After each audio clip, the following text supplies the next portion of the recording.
Just give me liberty, or give me death.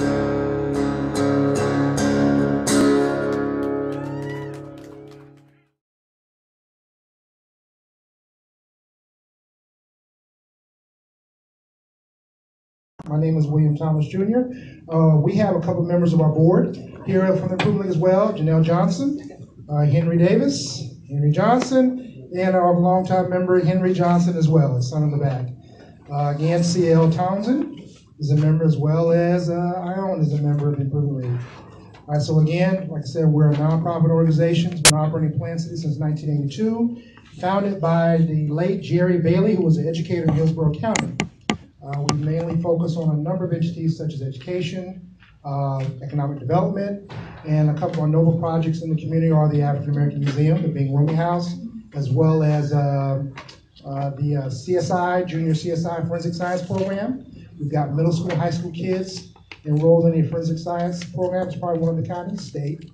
These kids attend and compete in statewide level conferences with professionals. I'll tell you what, there's a lot of waste out there. And that's really what we need to focus on, is drawing in the waste so we can reduce government as a whole and attack it from that method. Thank you. I hope you enjoyed tonight.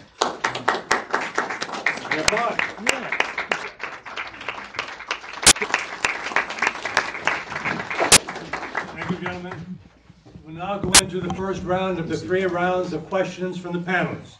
We will keep the same alphabetical order in this round. Let me start.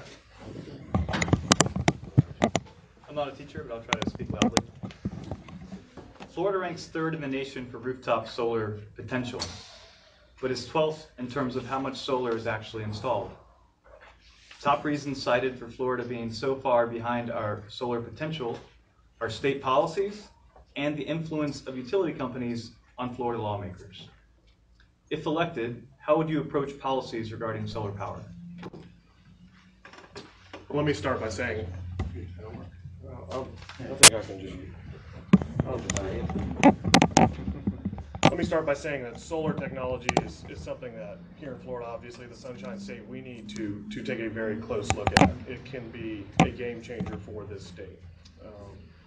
I think that big utilities are getting kind of cornered on being the bad guy for solar, when in reality, when you look at the cost of them to recoup that solar energy from the end user, there is a cost associated with that. So I think that there's a middle ground between, the argument is this: the resident or the commercial property generates the energy, sells it back to the utility company, and they distribute it.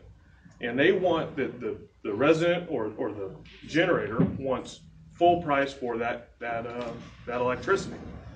Well, there's carrying costs to move it from the resident and redistribute it. But the utility companies don't really want to they want to get it at a discount. There has to be a middle ground. There needs to be a discussion between the installers. There needs to be incentive from the government to get folks to install it. But there has to be a return on investment, not only for the generator, the resident, but also for the utility company who redistributes it. I 100% support the transition to renewable energy immediately. As Mr. McClure said, this is the Sunshine State, which means we have a lot of access to a lot of sunshine, which is great for solar power.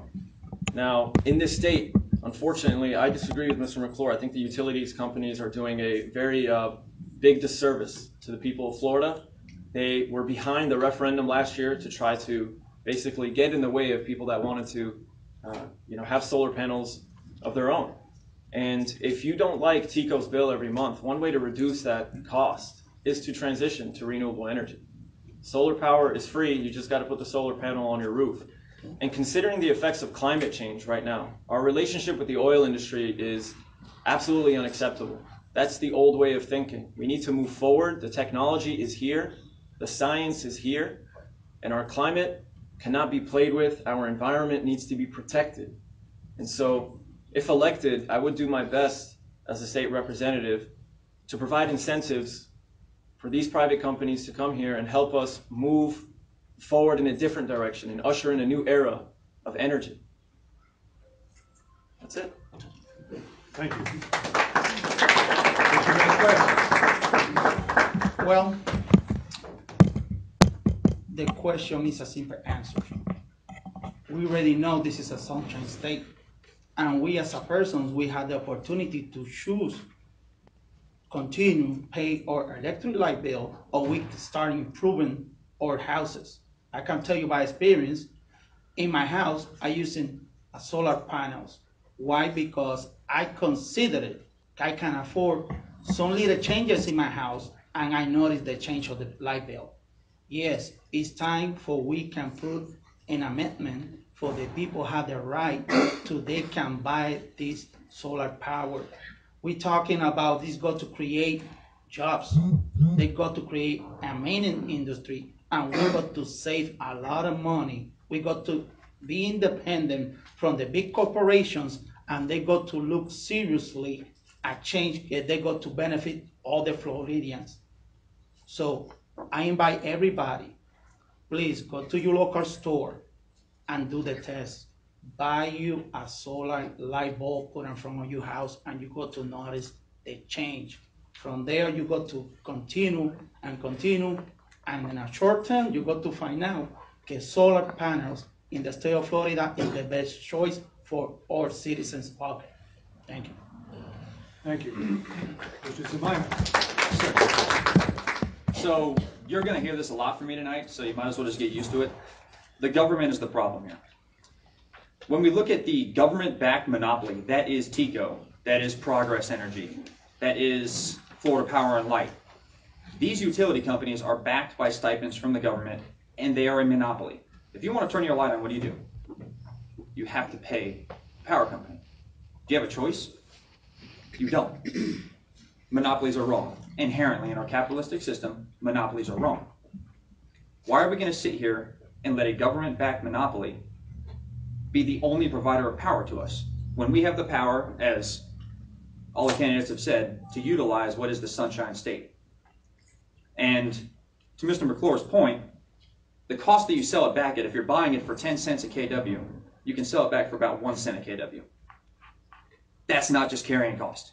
That's maintaining a monopoly. That's making sure you don't go out and buy solar power, buy solar panels, so that you have to keep buying their power. It doesn't make sense. Let's look at, for example, Irma. What happened? A lot of us lost power for days. If we were able to be independently solar powered in our house, we don't lose power. We lose power for a little bit when it's dark out, if we don't have the correct batteries, but besides that, we're back up in a few hours. It's illogical, and it's a government-backed monopoly that I will not support. We, as Floridians, have the right to solar power. Plain and simple.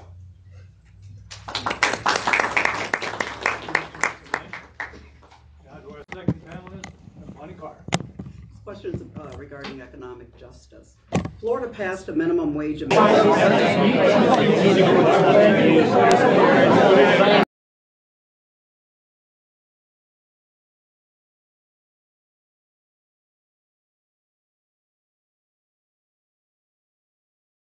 Just give me liberty, or give me death.